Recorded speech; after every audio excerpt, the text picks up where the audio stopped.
Is there a way we can get a feeling for what's going to happen in the future as we look at what's happening on the planet now? It feels like we're in chaos. So some people get We down are. on that and they think we're going backwards. We're not Yeah. actually not going forward. So No. we would love to get the true perspective of what's happening on this planet. Well, simply say that everything is an illusion, a mirage, if you will. Everything that's happening here, it's already been played out on what's going to take place. But yes, there are varying timelines where things get really, really bad and things get really, really good. Well, simply say that this is part of the plan. You have to remove the old to bring the new in. Has anybody ever found a demolition site that looks clean? Probably not. Same thing here. Everything's being demolished, and we use those words very sparingly, not in a very literal sense, please. We're simply saying that the old ideas, behaviors, the old human structure is being broken down and shifted and changed. This takes a long time because it has happened for hundreds of thousands of years where the human, yes, there are more than that, the human itself has been under control of thoughts, beliefs, control of an understanding of what they can and can't do. And in order to move them to the next level, we have to remove those very structures that are in place that are controlling, if you will. Yes, things are in chaos, but there's beauty that's beneath that coming.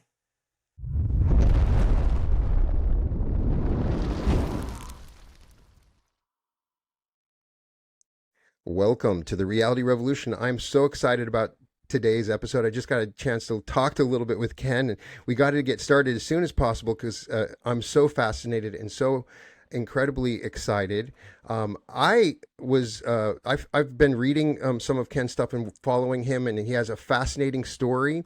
I don't know how much of it he would like for me to tell or him to tell, but he is able to translate light codes and light languages and has had walk-in experiences and is able to adjust and shift our energy and comes from multiple perspectives.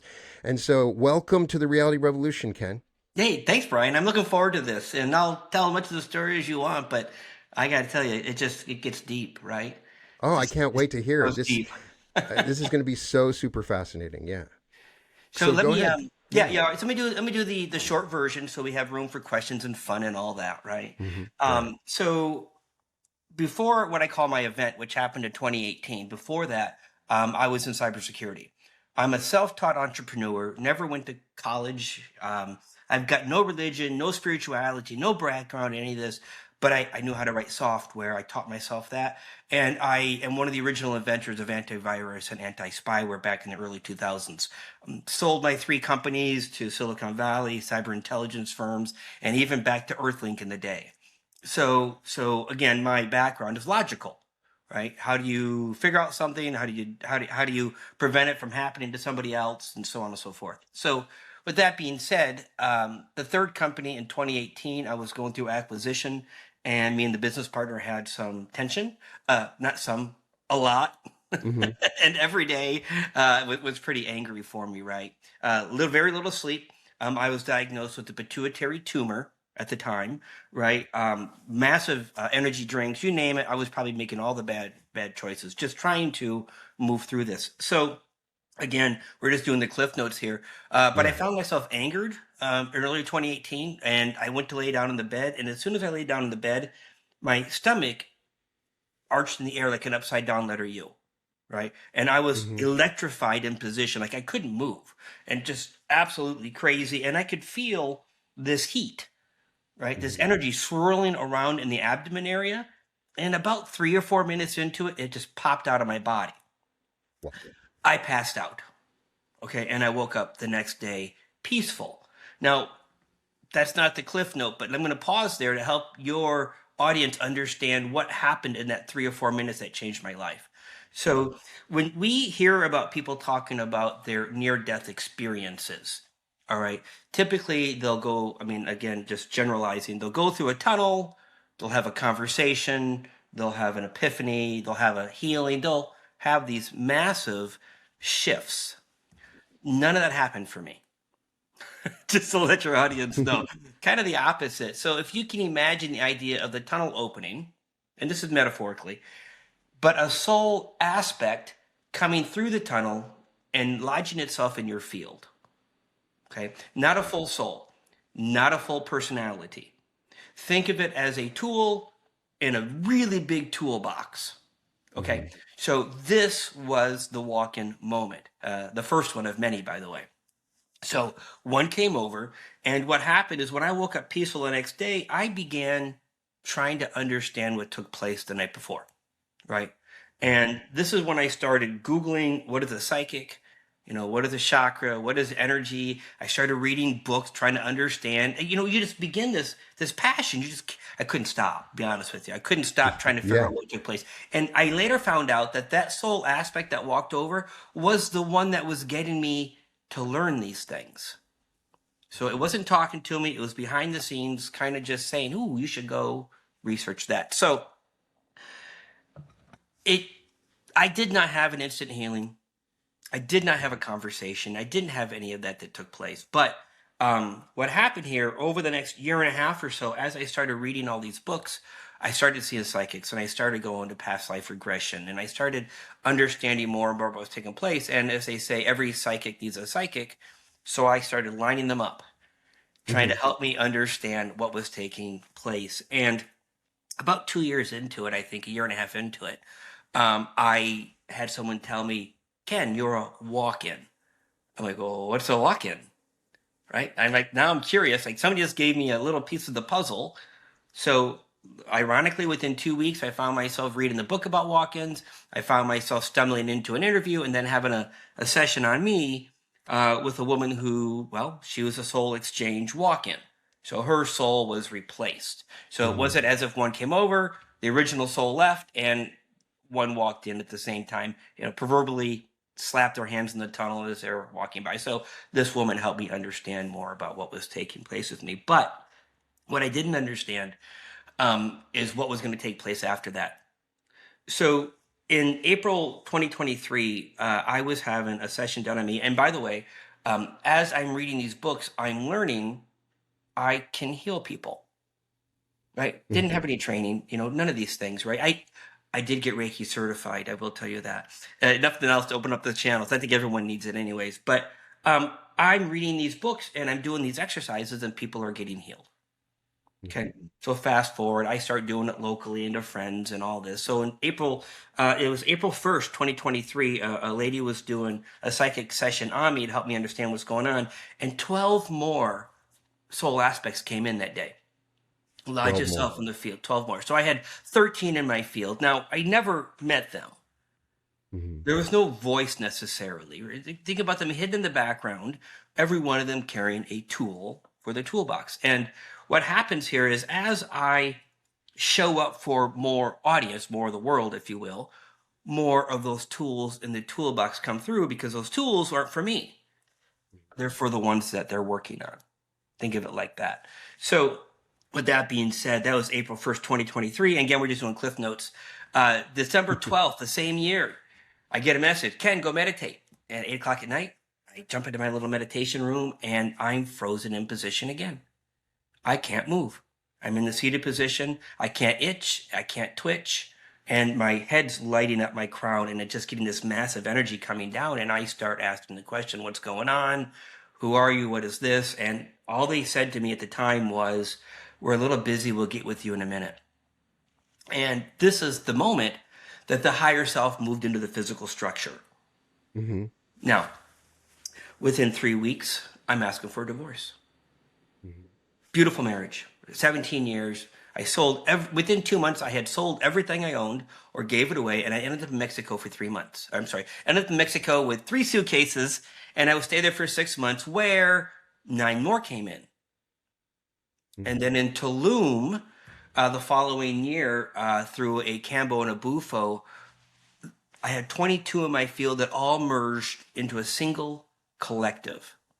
So let me pause for a moment. We had the walk-in, which was called a soul braid walk-in. Think about two of us occupying the same space, soul braid. And then there's what they call an embodied collective or soul infusion. My energetic field is infused with Mhm. all those other energies. Okay, so and this gives me the ability to heal people almost instantly. It gives me the ability or the gift to reach into your energetic field as if it was even a piece of clothing and pull out the very energy interference that's creating whatever it is you're asking for. I'm able to see Wow. that and pull that out without the story. Hmm. Now, February of last year, again, I woke up, I can't move again. And I woke up in the middle of them replacing all of my chakras. So my body vibrates like a tuning fork.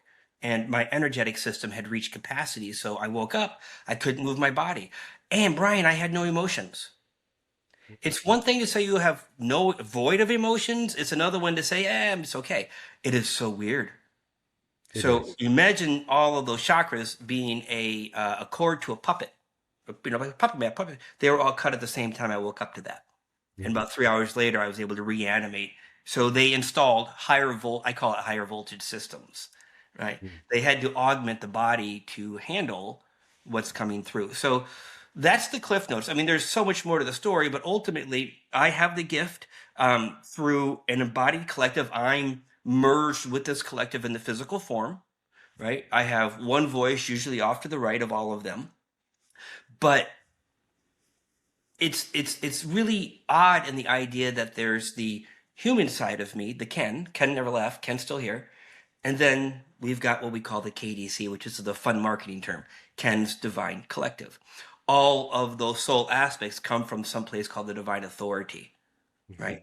So they come down, and when I'm in front of someone or in front of 1,000 people, and we're doing light language, I'm able to see and shift and move energies in real time, or they do, right? I Hmm. don't actually do anything, Brian. Right. They do everything. So those are the cliff notes, but I wanted to save a lot of time for questions and kind of jump into dive into it a little deeper for you. I'd love just to go a little further, and I wonder if it's also non-linear, meaning that if you're doing healing now, somebody watching it a year from now Yeah, it's also they can get the healing as well, right? totally. So this happens every day. So we're recording this right now, and a year from now, Hmm. someone's going to watch your replay. Well, the recording with the light language that we're going to have fun with a little bit later already contains their codes. Right. Not only that, but when they watch your episode 2 or 3 times with integration time in between, a couple days in between, they'll get more codes and more codes. It's like a compressed file that unpacks differently every time you listen to it, and you get more and more whatever you're ready for. Amazing. Yeah. It's got to be so exciting. So, have you had conversations with the walk-ins? Have you had conversations with them? No, no. So most of them have, to my knowledge, most of them have never been in an embodied form. All right. And when I do see them, they show up as shards of light. They don't Hmm. have a form. It's a divine collective. So think of it like this. On New Year's Eve, they came through and they gave me an understanding. They give me just a little bit. They're not they're Hmm. not off to my right, like a chatty Cathy. They give me just enough, what they call just in now information. So the way they explained it to me is that every species, every universe, every planet, everything, the consciousnesses have a divine aspect to all of them. We're divine, right? Even if we choose not to be divine, but we have that divine energy inside of us, right? That's right. Every species does, including the reptilians and the Dracos. You name the unpleasant ones you want, they all have a divine thread inside of them, right? You can call it a divine DNA lineage. So what happens here is every species has their own rules of experience. We're talking about it, the collective, species collective, right? We have our own human rules, and so do the mantis, as an example, and so on and so forth. Well, Hmm. the divine authority, when the mantis show up, the mantis also have what we would call an ascended master, or many of them, an ascended Hmm. master, which is that pure divine energy. Well, that energy for the collective is managed by something called the divine authority. The divine authority is an overarching collective of all consciousnesses to ensure that we all play by the experience and the rules that were set forth by God or source, whatever word you want to use, right? Now, above that, you've got source. This is the way they explain it to me. They don't give me a lot of knowledge. I'm not here to be that guy, right? Right. I'm here Right. to be Right. the guy next door doing stuff. But this is my understanding. Yeah. Yeah. You've got source, God, call it what you'd like. And then you have a consciousness called the Great Divine Director. Okay? Now, the Great Divine Director reports directly to Source as part of Source, and it manages everything. When creation began, as we scientists call it, the Big Bang as an example, the Great Divine Director is the one that managed that process. He's the one that manages all the divine frequencies and energy through all the systems. So in June, not quite a year ago from this recording, I wake up at 3 o'clock in the morning Yeah. to this message. He says, "Hey, I'm here." I'm like, "Who are you?" He's like, "You know who I am." I'm like, "Oh, yeah, I know who you are." I had friends let me, I had to trick my friends into tell me what was about to happen. So even psychics aren't supposed to tell you some things. But so an aspect, and I say a spark, an aspect, call it whatever the minute frequency you want, of the great divine director stepped into my body in June when I was up in Colorado and Frisco, and it's began shifting more and more inside of me. Right? He has channeled before. The KDC will also channel under one frequency and voice sometimes, but Mhm. this is kind of who I am. I'm embodied those frequencies, and I'm just kind of hanging out with you right now until it's time for me to do my job. Wow, that's, I mean, amazing. And I'm sure that you, when there's certain times when people, you explain what you do to people, they're like, they don't know how to respond. You know, it's such a huge commitment and change in your life that happened once this happened, and just the process of experiencing it, I'm sure has been very interesting. It's complex, it's simple, it's confusing, it's all of it, right? And even for Mhm. me, I'm still trying to understand it because I don't feel and sense them. It's not like I'm walking around the house looking behind me. It's not like that. They are literally me, but they're embodied in me in a way that they're non-intrusive. Right? They're not telling me to take a left down that road or to go buy this food. None of those things. Like they want me to have this human experience because they are also having the human experience through me. Mhm. Right? So yeah, when I tell people these things, the only way that they can really kind of grasp it is when they receive. Right? Right, So somebody who doesn't who has a problem and now they don't have a problem, they're like, "Oh wow," but still, right. yeah. Can we ask them questions? Are they able to answer Yeah, questions but if we? it'll come through my voice usually, right? So it's not like I drop in and I have to do the toning or anything like that. So, Right. yeah, Okay, yeah, yeah. I mean, everybody's different, but yeah. and so are you aware when you're speaking through them, or do they speak with your voice, or you're translating like a translator? Think of it like this. We are overriding everything that he thinks and everything he says in a real time motion. Simply stated that when he allows it, and he does have to allow it, we will move in with the channel without him understanding what's about to take place. He's still learning how to allow the channel without him interfering with it. But yes, you're occupied in the same space, the same zone, the same exact time and frequency he is. We're just off when he's on. Thank you. Okay. So I would love to know, because this is something we've been exploring in my group. And what I'd love to go deeper on the walk-in experience, because I've done a deep dive on Ruth Montgomery and her discussion of walk-ins. She was the one that sort of brought it to the forefront. Mhm. There's an amazing book called The Power of Light by Bjorn Ortenheim, who documents his own walk-in Right. experience, Yeah. and it's really well written. I mean, it's hard to share what you're going through in consciousness on a moment by moment, day by day basis. I'd love to know, have you ever asked them like what their favorite song is? No, it doesn't work like that necessarily. Right, right. So I firmly believe that every walk-in experience is unique. Mm-hmm. You have a walk-in, a really good friend of mine, she's the soul exchange I mentioned a moment ago. Mm-hmm. This person has access to all knowledge, like from the beginning of time, and she writes book after book after book. They channel word for word everything that she writes, right? And she's just as talented in terms of moving energy and all these things, right? She's a very, very unique example. Um, so you've got that, and then you have me. Mm-hmm. I'm empty upstairs. They removed. Okay, so think about it like this: when you start a business, right? An entrepreneur, when you start a new job, what do you have? You have passion. You're going to bed every night trying to solve tomorrow's biggest thing to move forward, and excitement and passion and all that, right? Yeah. So when I had my event, that passion showed up in me trying to understand me for the first 3 or 4 years.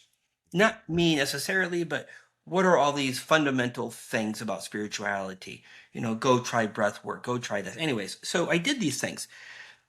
But then they turned off everything. They're like, okay, stop reading books.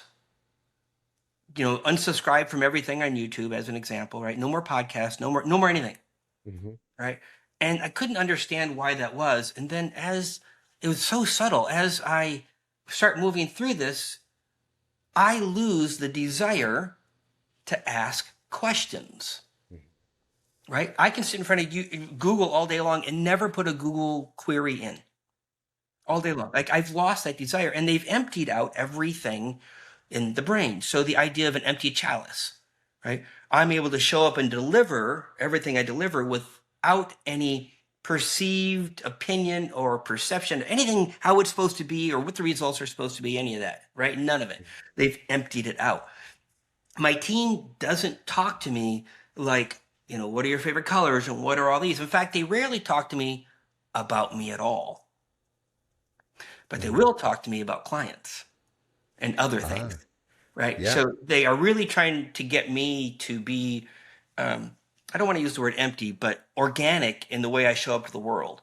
They don't want me to rehash or repeat to you a paragraph you read in a book last year. Like they're like, no, we're not doing any of that. So They have the vocabulary, but not all of the concepts that can sort of invade in the main message. Some people have so much stuff. That's one of the things when I try to channel. I mean, I've read so many books and have so many ideas and thoughts that once my mind starts saying, wait, that doesn't make any sense. I get what you're saying. There's a purity in what you're able to allow to come out. Yeah, the knowledge is coming. But as you're talking, they're kind of messaging me off to my right. They're like, Ken, you're not ready yet. Okay. They're not ready. What I want to explore beyond that is we've had a phenomenon and experience that I've had and people in my group have had that we've learned how to facilitate. And it's similar to a walk-in, but I don't know if it's entirely the same, where we're able to integrate with versions of ourselves in the future. Sort of.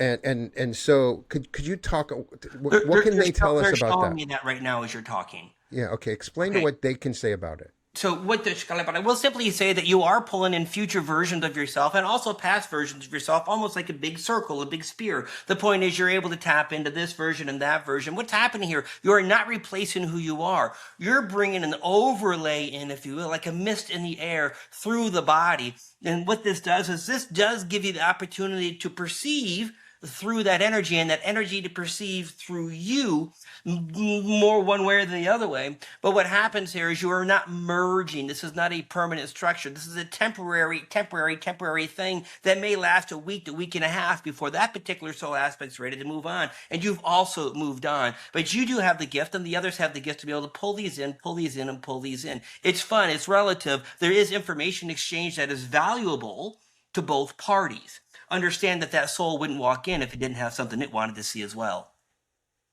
Okay. Wow. Is there a way for us to utilize this process to help us to achieve our goals or to serve others to improve our situation? You already are.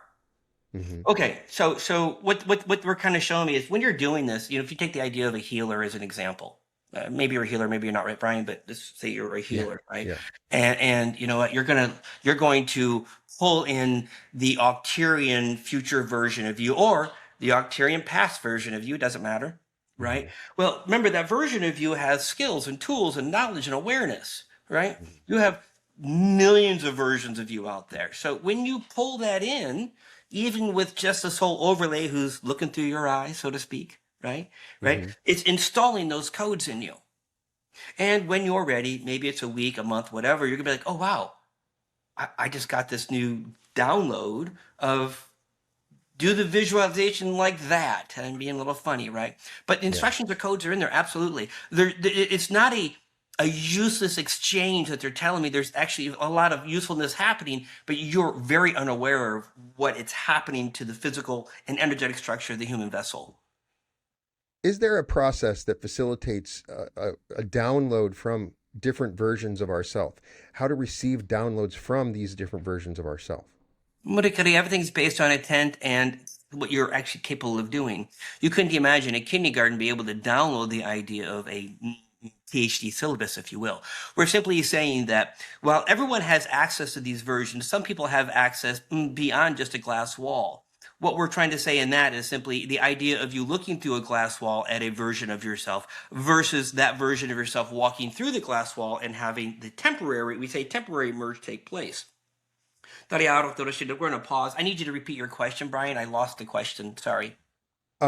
Just looking at the protocol of how to receive the download from those versions of ourselves. If It's there's a already in process, you. it's already in. It's Okay. already in you. For those that can do it, it's the idea of you literally, and I think that's why they brought the visualization up. If you were to drop into Hmm. visualization and ask to see a future version of you on the side of a glass wall, right? Either you have the codes and the ability to ask that version to walk through the wall, or Hmm. you to walk into the other side. They're like 99% of us have the ability. It's not a Hmm. special code or training you need to take, but it is the ability for us to walk in, trust, and when we set that intention to do what we just explained to you, the codes, if they're in you, and we say they're in you, then those will come up forward as just no different than an automated program in the computer. When you're ready to hit the button, it's there. It's kind of the same thing. So yeah, Yeah. So exciting. It's such an but interesting but they are aspect. stressing this is temporary. Right. Of It's course. not a permanent merge. It's like you're doing an information knowledge exchange. Right. So we can continue, if we were to continue that process every Hmm. couple of weeks, continually Yeah. connecting to these versions of ourselves, the process itself could enable us to move down that path much easier if we're choosing a destination or goal in our reality. There are countless individuals already doing this right now, and this is what we call the Hmm. ascension. And we don't want to dive into the idea of the ascension as a frequency or moment. We want to dive into the idea of the ascension as an evolution of the human species. The evolution of the human species is not new, by the way. This is not something new. All the codes, all the information, all the programs to use that for the evolution of the human are already out there in space, as he calls the library creation. They're all in the library creation as well. When you move in and you begin doing the tasks that you suggest, bringing in those future versions every week, every week, every week, all you're doing is accelerating your own human ascension process or procedure, if you will. You're getting more and more codes sooner and sooner and sooner, which shapes your reality very, very differently and more rapidly than others. Amazing. Thank them, please, Yeah. for this information. It's very helpful to me. Okay. Um, when have you ever listened to your own light language and then been in a different state and it had an effect on you? Are you able to relate to what people are experiencing? No. No, none, Yeah. no. Let me explain. I'm what's called a hollow bone. We read about Right. this all the time, right? Um, but let me explain how I understand that to be. And imagine a hollow tube, if you will. Light language comes down through Hmm. the crown. It actually doesn't for me. It comes down through the Right. crown, out through the throat, right? So the way the hollow bone setup is, I don't have the ability to interrupt, interfere, intercept, manipulate, or even understand the light language coming out. I mean, I do to a degree, but more importantly, nothing I need will ever be in the light language I speak. If it was, what would I do for me? I'd probably get rid of that with my gray hair. I'd be a little taller. I'd be a little muscle. Right? I'd be a little bit of everything. Right? Right. Right. You would unfairly target yourself to be better than somebody else. I mean, that's Right. human nature. So none of my codes are there. I get nothing. I have to go to somebody else. Every healer needs a healer. I can't heal Hmm. myself. I wear Right. glasses. Right? So yeah, none of my codes are there. In fact, I usually don't watch or listen to myself, Brian. It's kind of funny. Yeah. I think it's a very common phenomenon, and even in what I've found in working with others, that my prayers for others, when I move outside of myself and it's not really about me, it comes back tenfold to me anyway. That the ultimate way of healing myself is sort of releasing concerns or worries about myself, and that's the way to heal. It's an interesting dynamic, a balancing process in consciousness that we go through that you're experiencing, Yeah, right? and the closer someone is to me, the less they can receive. Hmm. So parents, siblings, children, they receive a minimal amount versus a random stranger who'd receive, well, whatever they're willing to receive. Right. So yeah, the closer you are, the less you get. It is our observation that it would appear that we're in somewhat of an illusion where we don't have the actual answers to what's happening around us. For some, they might call it a simulation. Some could say we're moving through a multiverse of different realities. I would love to get their particular comments about the nature of reality. We should say the nature of reality is too complex to understand from the human perspective. We'll simply say at this particular time, you're able to create anything you want. The human has been locked into the idea that they can't create, which is why we're all stuck. We say we, that's funny. Why we're all stuck in what we appear to be the same reality, the 3D Earth reality. But with that being said, everything is energy, nothing's physical. We are just looking to the physical structure. So if everything's energy and everything can be anywhere at any time, it is. It's where is your consciousness at the time you want it to be? What are you wanting to experience at that time? And then the physical shows up. The nature of reality is simply that everything is source. Everything is source. Everything is from source. Source creates all of this. It is a fun game. We don't mean to use the word game in a way that you would use the Matrix concept. Not like that.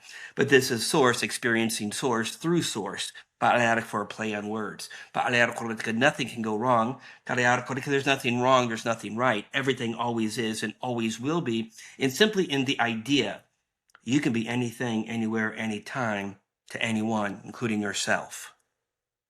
Okay, so I don't even know what any of that meant to some degree. I hope that made sense to you. It's just No, how it works. it absolutely made sense to me. They were speaking directly to me. They're That's an rambling on. I'm like, I'm not yeah. sure where they're going with this. Well, have you had the comment that people say, well, that it's like they were speaking directly to Yeah, me, like what was going on in my head yeah, at that yeah. time? And they use That my lexicon and they try to do it in such a simple way. And I'm like, give me something intelligent. I'm being funny, but right. I would like to ask them about the nature of the multiverse and if we can shift into parallel realities that are different than our own, that perhaps have different characteristics about it, where maybe our past is different or the way we dealt with our past. you're smiling as you're asking this. Uh-huh. Because you literally just did that in the beginning of the show. Right. When you brought those other selves in, those are the other multiverses, if you will, that you're tapping into, Mm-hmm. right? And while right now you're on the receiving end, calling that energy in, we'll see what Mm-hmm. it does for me and whatever I do for the 3D experience. For if you wanted to, you could remote view through them and have that experience as well and tap out when you want. Other people are literally stuck in those consciousnesses for a period of time and they pop out. Right. And again, I'm not sure if that helped you, but again, all reality, there is no such thing as a multiverse as much as the verse, if you want to use that, is everywhere, everything, multi meaning many. Let's just say there's one of never ending proportions. Mm-hmm. Yeah. Are there versions of myself that are identical but different? Maybe living in a different house, but still absolutely identical to me Yes, that I and these can. are little, I believe there's a little different than timelines. You know, the idea of us having one Earth reality, this one right now we're talking in, and different Right. timelines, one where I have a new car and one where I don't, as an example, is very different than other alternate realities taking place. And what Mm-hmm. happens here, so with the sessions I've done, I'm able to talk to your team, I'm able to talk to your higher self and your oversoul and all these things, right? And one of the things I have come to understand is every oversoul. So again, it depends on how you see the map. There's you, there's your upper self, and then there's oversoul, and then higher self. Just for your audience, just to get the oversoul will create the other realities it wants to experience at the same time. Oh. Okay, it could be 60 of them, it could be 6,000, it could be a million at once. We would say those are versions of us. Some look like us, and some are not like us. But that's how, because the reality is that our oversoul is who we are. Now, above that, the higher self does the same thing. Kind of a million versions of the different oversouls, right? And again, depending on what map you're looking at, it could be flipped in terms of terminology, right? But yes, they are absolutely, they said it's very rare that an oversoul will, it's almost, they're like shaking their head, it almost doesn't happen. The idea that your oversouls only have one version doesn't happen. Mm-hmm. They want to accelerate all those experiences at once because they are also evolving. To evolve, they have to have those experiences to move them up to a place where they can perceive everything that they've done in a whole another perception in another light. And they're telling me to explain that. Okay. So so as a higher self steps in, and even for me right now, I'm shifting and changing so that everything that comes to me visually or audibly in the world, I'm seeing through a different lens, a different perception. Kind of, I don't want to call it a higher perception because that sounds egotistic, but just bear with me here. You know, at a Mm-hmm. frequency higher, you will look down at all the activities and have a different understanding of why all those activities taking place. Well, this is what happens with the oversoul and the higher self. They want to have those different perceptions, and when they fill their bucket, then they get merged back in, and it happens again and again. Totally fascinating for you to explain it that way. There's so many questions that are coming to me as I'm talking to you that I want to ask. It's hard to pick out one. What I would love to know about is the sort of nature of spiritual evolution appears to be a collectivization where we start to come together in groups and social memory complexes, as what some channeled beings will communicate it as. And so, are we on the right path in our spiritual evolution on this planet right It's now? already happening, but it's happening in a different level. So let me explain how I see it. So 10% of us are in the human body. This is the 10% you and I are talking about. 90% of right outside of us, right? And that makes the full soul, if you will. Mm-hmm. That 90% of us is on the other side of the quote unquote veil. Right. It can see us. We struggle for a conversation with it. Those versions are collaborating with all other versions, if that makes sense. It's the human, the 10% in the human that's struggling to learn. I wouldn't say struggling. It's almost like it's a timing piece. But I'm going to use the word struggling to learn how to access that level of clarity or information. And really it is frequency and the veil and some of these other rules. But we are getting to the point to do that, right? But our upper selves are already there. Is there a way we can get a feeling for what's going to happen in the future as we look at what's happening on the planet now? It feels like we're in chaos. So some people get down on that and they think we're going backwards. We're not actually not going forward.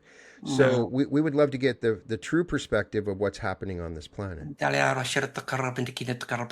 simply say that everything is an illusion, a mirage, if you will. Everything that's happening here, it's already been played out on what's going to take place. But yes, there are varying timelines where things get really, really bad and things get really, really good. Well, simply say that this is part of the plan. You have to remove the old to bring the new in.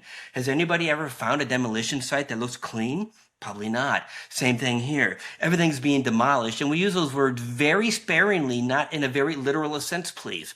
We're simply saying that the old ideas, behaviors, the old human structure is being broken down and shifted and changed. This takes a long time because it has happened for hundreds of thousands of years where the human, yes, there are more than that, the human itself has been under control of thoughts, beliefs, control of an understanding of what they can and can't do. And in order to move them to the next level, we have to remove those very structures that are in place that are controlling, if you will. Yes, things are in chaos, but there's beauty that's beneath that coming.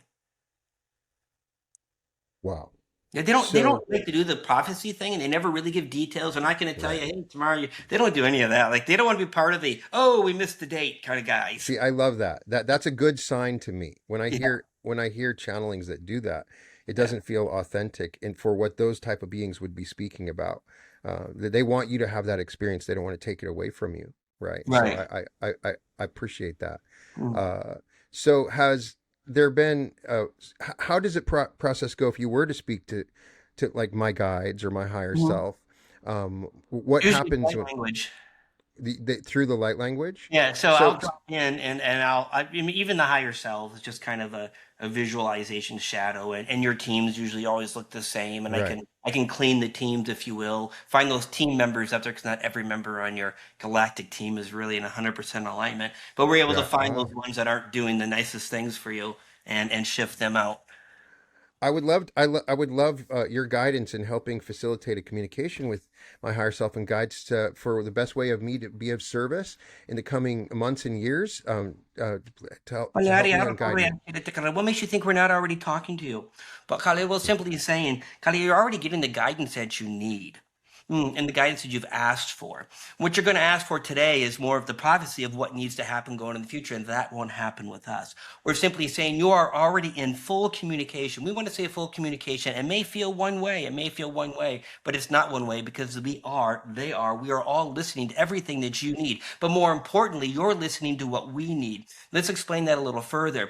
Everyone has a mission, correct? Now, that mission may be for one person, you individually. Everyone has the mission for themselves first. Now, the other missions are those that are here in the planetary at this time to, again, evolve the human. We're all playing a part, but some of us play a part in a bigger role. Now, with regards to that, yes, you have a bigger role of information understanding and dissolution of inaccurate facts as you see them. And this is wonderful, but you've already got everything you need. So we're not going to tell you what's going to happen in the coming hour or the coming years as much as you need to understand you're in full communication at this time. That was for you specifically, Brian. Let's see. Thank them for facilitating that. I'm incredibly Yeah, appreciative of that. but we like when we're here on the human side and we're trying to talk to them. It's like, can I raise my hand? Can you see me? Can Yeah. you hear me? If it's hello, but we get Yeah. that inside of us, and it shows up as actions or thoughts or random. I should go do this thing, and that's for those of Mhm. us that can't have full on conversation. That's how it shows up. I've noticed at my events that something kind of happens when in a higher spiritual experience where the where higher selves start communicating with each other. Like Hmm. when we're in a room, it feels like a higher aspect of themselves is starting to work together, and that there's a group coherence that can occur There that is. that They're helps us sharing. out. They're showing me they're sharing codes. They're being funny. They're like, listen, it's like a big game of poker up here or cards. We're all giving each other cards like Uno or whatever to help each other win. Oh, So they okay. have humor, right? So there is a collaboration taking place at that level, right? But it's a it's a collaboration of evolvement, not involvement. They say evolvement. What's happening up there is, you know, you're getting the things that you need energetically to move you through your own individual process, right? A lot of times it takes a human to do what? To work on a human, right? This is why at least for me, why I have to show up and, pull the energy down. I'm like, why do you even need me? Right. But they do need the human vessel to do that. So what's happening here is you have codes in your field. We all have codes in our field, our energetic field, and you move through a room and you've got someone else in the room who as we'll call it a signature match just for fun for a moment. There's a signature match to receive those codes, right? It's in alignment, their higher self, their upper self, their team says, oh, we need these. Those will move in between the fields without any tension between either party. And this is kind of what's happening with them. They're moving those codes through the fields. I would love to ask them if they ever need to use me as a carrier wave in communicating to others their codes. That I open myself You to, are. You and already I are. do. I feel that sometimes, and it feels good to have that confirmation where You I are. You will, totally are. yeah, I will look back and like I don't remember saying that, and I don't, and I don't remember saying it in that way, and obviously Yeah. something else was coming through, and I'm fascinated by that. The how they, and I can say that now, feel like at certain times will come through to help me communicate something. They're using me because I'll find out later, like 3 months later. Oh, Brian, you said something exactly for me in that moment. Like it was Yeah. all perfectly timed, and like that always tells me that. Yeah, and why did I use those words? And why did I say that? Yeah. Yeah, yeah, totally. It's everything's being, Yeah. coordinated above us. One of the terms I've heard that I always go back to is that eventually, maybe as we expand, it's like we're library cards for these entities. They Mhm. can use us to check in on this environment, to be of service, to communicate through. And that as we open up to it, it's like we're a library card, just like they go to the library and check in for a moment. I don't know if that's necessarily the case. Like, I'm not resonating with that idea. Okay. I am resonating that the other versions of us that we talked about earlier, the other Hmm. planetary versions of us, again, the Arcturian, the Andromedan, Palladian, whatever we resonate with. And by the way, there are tens of thousands of species on the Hmm. planet now inside of us, not just the top 10, right? Hmm. Those versions of us have something to deliver to humanity through us. They will show up, not as a library card to take from us, but as to deposit whatever the human collective or your collective needs at the time. So those other versions of us are coming in to populate the experience. I would love to have more information about the galactic nature of our planet and some of those species, so I have a better understanding of who I can communicate with, and what they offer and how they've played a role in the history of the Earth. They're not gonna do that. They're like, no, that's too much of the knowledge going Ah, down that hole. So one of the things I have seemed to understand, maybe it's me, maybe it's them, because we're kind of one, but yeah. there's this idea of not upsetting the apple cart for polarity either. right? So me coming in and telling you this particular political movement or this, fill in whatever you want, Hmm. right? They have this opinion on it. It's going to divide the audience. It's going to divide the world, who's ever listening. So they won't come in and do that because they're not supposed to influence your belief system. Right. They're supposed to influence your discernment codes Hmm. so that you can come to your own conclusions with more of your own discernment on what resonates. But they won't come in and tell you those things. Yeah. Have you ever seen images or visions of anything of that nature? Just your interaction with them. No, I, no, nothing like that. So again, like even my visuals are simple. It was mhm. really complex in the beginning where it took me an hour to heal a shoulder, a pain in the shoulder or something, and I would see the past life and the ancestors. I would talk to the child. I would deal with the trapped emotion, the whole, right? And now it's almost autopilot. Takes seconds, if not quicker, for me to do these things because one, I don't need visualizations. Like if I'm going to do a one-on-one, I kind of don't do them anymore because I've done so many. But if I'm doing one-on-one, I'll have visualizations of me reaching into your field and pulling out whatever our intent are, and you'll feel it, right? But when it comes to a group, I don't get any visualizations. Hmm. I just allow them to do whatever they need to do, and everybody in the audience will get something different depending on whatever they need, Oh wow. and I won't know it. How long can a session of light language go for you? I've done 8 or 9 hours. 8 or 9 hours straight. Yeah, yeah, but it's Wow. not normal. Like normally if I'm doing light language, it's, 10, 15, 20 seconds, 60 seconds. If I'm at an event, it might be 5 minutes. For me to do 8 or 9 hours, that's a lot of overkill. Not really needed. Yeah, but that just happened, and it just happened. Yeah, Like it happens as I'm mhm. moving through my house, and sometimes it just stays for a while. Wow. And Yeah. so, such a different level of consciousness from what Mhm. you had been experiencing before, and also the process of sort of coming to terms like with this change in your personality and what you'd experienced has to be a story in itself. You know, I gave up everything to do this without knowing I was ever going to do this. I gave up family and I built 3 companies, entrepreneur. I've had a really good life, right? And for me to step in from logic to non-logic, from something tangible to intangible was something that would never have ever been a discussion, right? My life has changed. My life is simple. It's fun. It's incredibly rewarding, right? Like if Right. you want to talk about joy and excitement, just put somebody in front of me who needs some help. Like that is literally my joy and my excitement when I'm able to allow that to come through and I can see the changes and shifts in real time. That is excitement. But beyond that, I don't really have much to say about life. It's just like the human side of me is still trying to figure out how to be a human. Yeah, yeah. Well, Yeah. distant healing is a phenomenon people sometimes can't wrap their heads around. Mhm. And I'd like to get your explanation of what happens, the way that healings can be facilitated through a YouTube video or a podcast, and how it actually works. So everything happens all the time, right? There's no time, right? So we're able to tap into the future, we're able to tap into the past. This is kind of them talking through me a little bit. The idea of distant healing is no different than me working on you right now in the distant. The difference is that you're able to say, "Oh, it's gone a little bit more over there, whatever these are. We're interacting for it. It's still distant." Hmm. All right. Well, the same thing. So I do distant healing every Monday morning about 5 a.m. I'll get up and I'll go through that massive list of people who want healings done, and Hmm. I'll just go through the list, right? And I get emails all the time. Were you working on me at 5:04 in the morning? Yes, I was. Well, they were, right? Because they can feel the shifts happening in their body.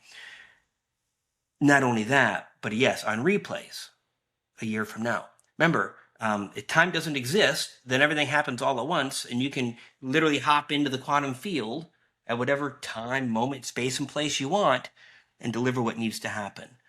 This is what they do in the future and even in the past. So I can do that. I'm in my morning meditation. I can go through and move with intention, try to send healing, and others can do something similar. Correct? Yeah, yeah, yeah. Everyone's going to be a little different in the idea that think about how loud your they say boombox. I know they got the wrong vocabulary for a moment. those horns, those blow horns, right? That people are talking through, like cheerleader horns, Hmm. right? It really depends on how loud that is, and they're using a metaphor, right? Either you're going to be whispering and you're working on just the person next to you, or you're going to have a really loud blow horn and you'll be able to work on thousands and thousands of people at once. Again, it Right. depends on your mission and where you're at in that experience. I think we all have the ability. Think about it like this: we all have the same toolbox to some degree up there. What tools are we bringing in for this experience?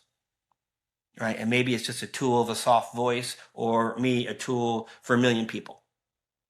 We can all do it, just at different stages required. Yeah. For those that are just accessing this kind of thing for the first time, can you give them a first step, a first idea, something that they can begin with that can help them along in their process?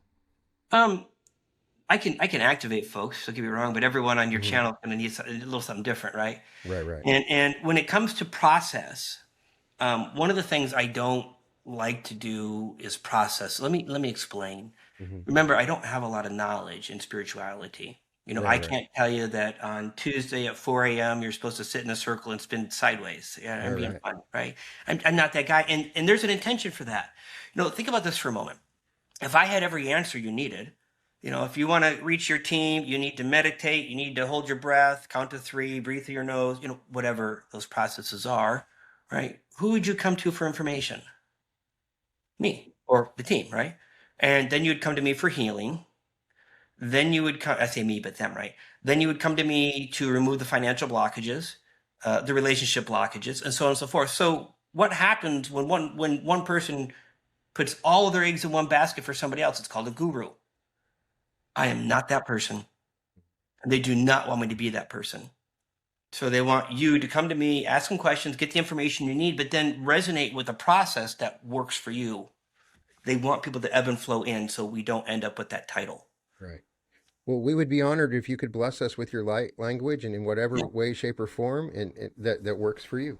Yeah, so this is me. Just my eyes are wandering here. What does your audience typically, desire and need? Does anybody want to throw it in the chat? What are we going to set the intention for? This is what light language is about. You set the intention, allow it to come through. It's my first time using, so I don't know if That's there's okay. I anyone see. in the Yeah, chat. abundance and prosperity clearing. Oh, Margaret, that's so funny. So, ironically, this Sunday I have my big 2-hour event on abundance and clearing. Everyone wants that. So, just so you know, KenLloydOfficial.com on Sunday is the big 2-hour 5D abundance event, and the stuff works. So, Oh, awesome. yeah. So let's go ahead and everyone. I don't think there's a person in this world who isn't interested in clearing of abundance and financial stuff. So let's do that. Let's set that intention. All right, to kind of remove what Lucas says, the money blocks. Okay? And Okay, literally, sounds good. folks, there's nothing you need to do, right? You just need to. Oh, Margaret's in the LOC. All right, see you tonight at 8, Margaret. There's nothing. LOC is a library of creation where I show you how to actually heal yourself without me. So, um, financial blocks, money blocks. This is going to be light language you're speaking. It sounds like your audience is used to it. You're going to hear different tones and different speeds. Hmm. These are the different divine energies that are coming through. So every tone and different speed is a different one of them delivering whatever that tool is for your audience. Cool? Sounds great. All right. Paukale, pakale, pakale, rishikadea, makaleata. Nothing you need, just relax. Palearo sharatore de calamalero que chica de gramanera carrera que chica de corporo corporo que niche que de barrio malero amalero auto de bridge que de corporo que de bridge que de ara tar curro to camalarentia. Na chalelo molero to aulele con do caneta camalero que to chico to cau calo padielo que don te camalere are chalero moleano to mocure siata pa calo te calamalena to mocusiata.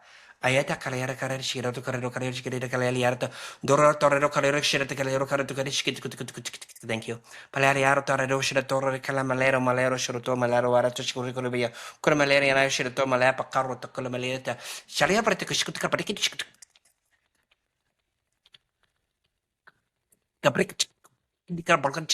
come le laura te kine to ta malere te canete carrete carrieri diriar shir torre caleriar torre calamalero torre shir torre caleriar torre shir coreaba con la maretto carporto te chiarata.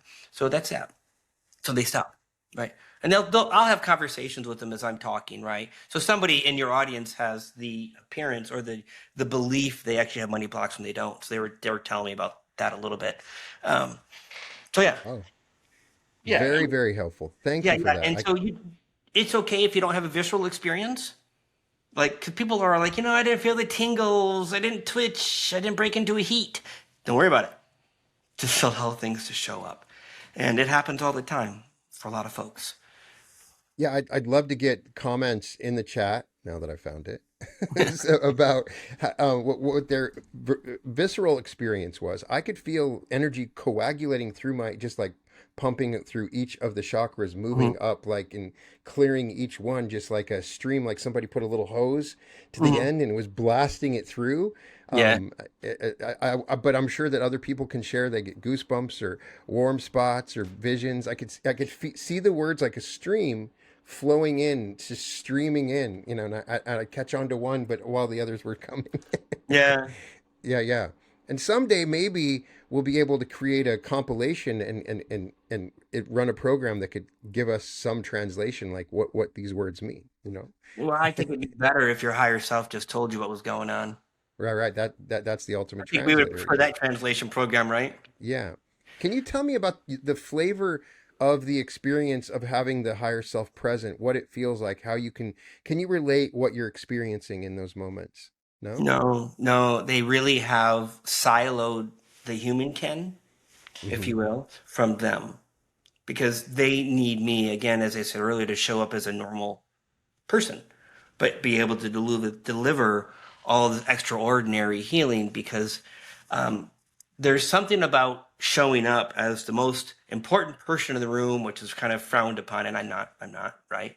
But if I knew everything and all of that, it would change what's happening. In fact, I have very, very minimal stories of who I am, What right? is can you explain if there's a possibility of negative walk-ins? Can we protect ourselves Those are called from that? hijacks, Yeah, not walk-ins. Those are hijacks. the hijacks. Those are hijacks, yeah, not necessarily walk-ins, right? Um, if you if your body's been hijacked, then the hijack can bring other hijacks in, like a contractor and a subcontractor, and I've seen that a lot. You got a dark entity in you, they'll open up the portal for other ones to come in, right? So that's very, very different than a walk-in. Walk-ins are usually high vibrational and usually have a purpose. Right? Either the soul itself needs to have an experience, complete a few things, or they're here for humanity in whatever way that is. Can you help through your light language in clearing of those entities? Is there a way of clearing those It entities? is, but usually when it comes to darker entities, and I just use that word, I actually call them the yuckies because I don't like to label them, Right, right. right? But with those, I can reach in there and I just open a portal and I tell them to leave.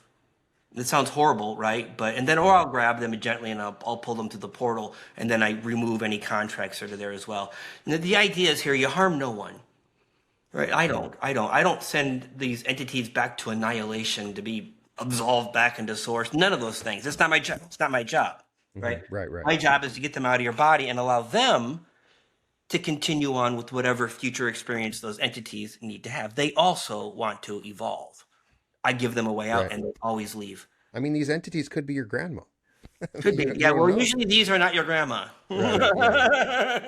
Right. But the point is that they're you also. They have that divine spark, like you said. There's a They, divinity to they them. do, but it's like they're being funny. They're like, it's the idea of a distant cousin. So A yes, distant. eventually we all have the same whatever, but that doesn't mean Yeah. they're actually you and versions of you necessarily. Can you share any information about angels, higher dimensional beings, anything like that? Um, I will tell you that I had a reading done on me in February last year. So that's about what 15, 16 months ago from this recording, whatever it is. And I'm like, Hmm. hey, there's only so many people that can read me because every psychic's going to read your field at whatever level they can read your information field. So once in a while I'll find someone, and this person had a conversation with them, and at that point, and this happened before the merge took place, if you will, but I had 16 ascended masters. I had 10 Christed ETs, 15 archangels, and 4 oversoul collectives in my field before the merge happened. Hmm. Right. So all of these, and imagine every one of them have a specific tool set, if you will. When it comes to the 10 Christed ETs, I'm like, what is a Christed ET, right?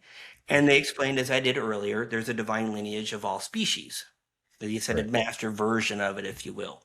And that one, when someone finds themselves in front of me, all right, and we're gonna pick on the Palladians for fun. I love the Palladians, so don't take this as the wrong way, right? But you might be working through Joey on YouTube. Joey's a fictitious name for our conversation. Okay, Right. Right. Joey channels. Joey channels the Palladians. The Palladian light channel. Again, all fictitious for our conversation. I'm just helping your audience understand what these divine Christed ETs do. All right. So you're going through Joey. Joey's going to his Palladian collective, but how do you know who's in that collective? How do you know they're all Palladians? Not that it matters, but how do you know they're all in your best interest? We don't. As a human, we lack the ability to discern that level of depth. We can discern Joey, and we like Joey. I looked at Joey's energy, and Joey's amazing, right? And Joey probably looked at that collective too, but there's usually stuff in there. And I call this, when we receive from someone, there are contracts put in place. You hear people, I'm breaking that contract, right, in our sessions. Well, there's contracts in place. In these contracts, you can think of it as small print, Right. energy exchange, call it what you want. So that's fine, right? But what happens with the divine is, one, with my team, every one of us are divine, right? So there's no contracts with my team. They don't need a contract, right? So what happens here is that Christed ET, in this particular case, the Palladian, when I show up and you're listening to light language, not only are they working on your shoulder or your headache or whatever they're doing, they're also scrubbing your contracts and removing the fine print. They're removing the things you didn't agree to, right? And that brings us back closer to our own divine lineage with nobody energies controlling us, which is what the goal is here. I hope that made sense. I think I went off on a That really tangent. did. Is there any suggestions on what we can do to clear ourselves of those contracts, or anything to protect ourselves, or anything that along those lines based on what you've just revealed? Well, again, right. I think a lot of times it's not necessary to worry about that fine print, right? So again, with my team, you can show up on my social media channel for a 45-second clip of light language. You're getting your codes cleaned, right? Period. Doesn't matter what that is. But the only time I think we need to be concerned is when we subscribe to something that promises something. That's when you got a problem. When you drop into meditation and you have an entity promising you, and you're going to be amazing, and you're going to be special, and you're going to be right, and they give you a little taste of it, that's when you have to be concerned. Those are the dangerous contracts, not Joey and a random Palladian transmission, even though there's some there. But it's the ones that are promising you you're special, you're chosen, you're the gift, you're the everything. Heed caution. Oh, okay. Is there a test we can perform if we feel like we're in a communication with these entities? A way of testing and saying, hey, I want to make sure that you are on my vibration. So I have asked that question before, and there's some stupid, I say stupid, I shouldn't say that, but there's some crazy rule out there. When you ask 3 times, are you of the light? They're supposed to respond all 3 times with yes. But when you get to that 3rd time, if you sense hesitation, if you sense them coming back to you, why are you asking me again? All day long, run. Just run, leave. Just They run. aren't of the light for you. They are not of your highest vibration. Is there a way for us to clear those type of entities without their permission? Like we see people in wide swaths of the country that are obviously being manipulated, and so is there a way for us To a to point. help? Yeah. When you are in full hijack mode, 1, you don't really know it. 2, you're not going to be able to control it. They control the physical vessel. You need to get help from somebody to remove them, and a lot of other energies that were probably in there as well, especially the low vibrational thoughts and emotions and feelings, if you will. So you need help. If you get to it soon enough, no problem. But how are you going to recognize that it's inside of you? Now, listen, if I want to know something about me, what do? I go to a psychic, Mm-hmm. right? I just choose a psychic who's able to do something as well, right? reach in, pull the information out, have a conversation, whatever that is. So again, align yourself with someone who's able to do the work with and for you with your permission. It's hard to see and work on ourselves, to be honest with you. Ken, it's been a real honor to talk with you and to hear your story, and thank you. I know you've had to tell that story quite a bit, and I appreciate you going through it. But you did say you have a free gift at Yeah. kenlloydofficial.com/free. Tell us Mhm. about that. So there's a couple of gifts there. One is shielding your. I'm trying to remember correctly. Your field EMF. So again, everything's energy, right? We're able to put codes in your fields that when those certain frequencies come in, they're grounded out. So it'll desensitize some of you that are EMF sensitive. All right. There's also a clearing. I think it's a 13-minute clearing. That'll shift your day in a heartbeat. Right. You get those long days or whatever the case is. That'll clear your energy and bring your energy, or clear your field and bring your energy right back up. Right. So It's Ken Lloyd Official. Is there any other things you want us to check out? Ken Lloyd official. I'm just gonna do this for your audience. .com because they're asking for it, and then a free. That should be fine. I have those are the free gifts, right? But I have catalog too. I've cataloged over 400 different things. Oh, wow. You know, if you're looking to have your eyes worked on or your diabetes, whatever these things are, and I'm not a doctor, but I can remove the energy creating the distortion, right? There's 400 things in the catalog. I have went in at events coming up tomorrow. Tomorrow is the inner child healing. Sunday is the abundance thing, right?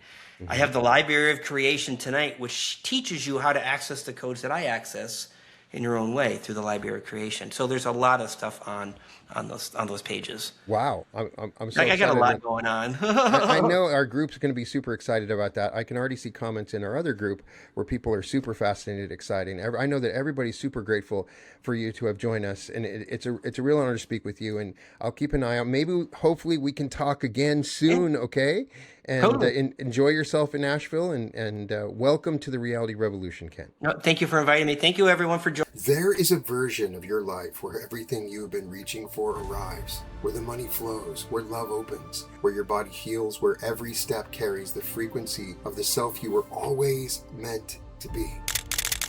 That life exists, and the path to it has been 8 years in the making. This July, the Reality Revolution comes home to Anaheim. 3 full days of teaching, meditation, and timeline activation. 9 complete sessions designed to move you from the life that you're living to the life that is waiting.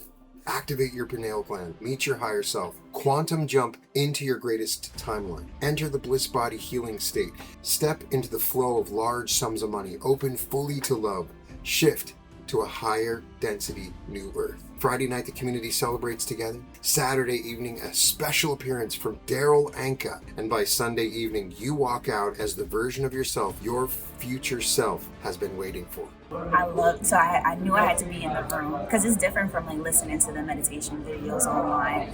It was really getting into yourself and how you feel and your timelines. It's time at the event, and it really is. It's wonderful. So, I would highly recommend to anyone, if you get the opportunity to do it, absolutely do it. It really is amazing. The Reality Revolution live in Anaheim, July 24th, 25th, and 26th. Hilton, Anaheim. 3 days that will change the trajectory of your life. Claim your seat at www.brianscottlive.com/Anaheim.